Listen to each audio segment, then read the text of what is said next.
ሰንበላጥም ቅጥሩን እንደሰራን በሰማ ጊዜ እጅግ ተቆጣ፣ ተበሳጨም፣ አይሁድም አላገጠ። መቼ? ቅጥሩን በሰራን ጊዜ። ያኔ እኮ ቅጥሩ ባልተሰራ ጊዜ አልተበሳጨም። ቅጥሩ ተሰርቶ መበሳጨት ጀምሯል። አሁንም ይበሳጫል።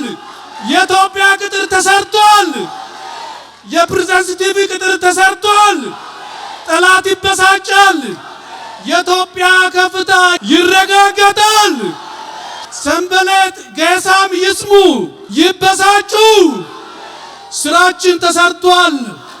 ቅጥራችን ተቀጥሯል።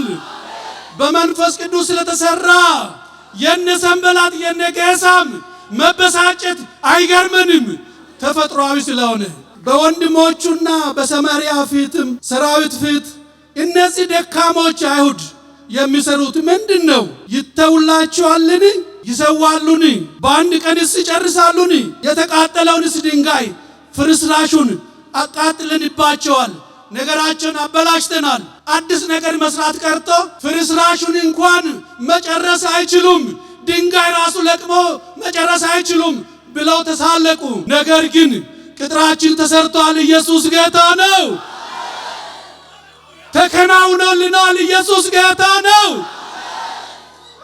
ወንድሜ ይቴ ተከናውኖልሻል። ጠላትሽ የሚለውን አትስሚ። ተከናውኖልሻል። የተከናወነልሽ በመንፈስ ቅዱስ እንጂ በራስሽ ማንነት፣ ጥበብ፣ ትምህርት በተለያየ ነገር አይደለም። ቅጥርሽ ተሰርቷል። ቅጥራችን ተሰርቷል።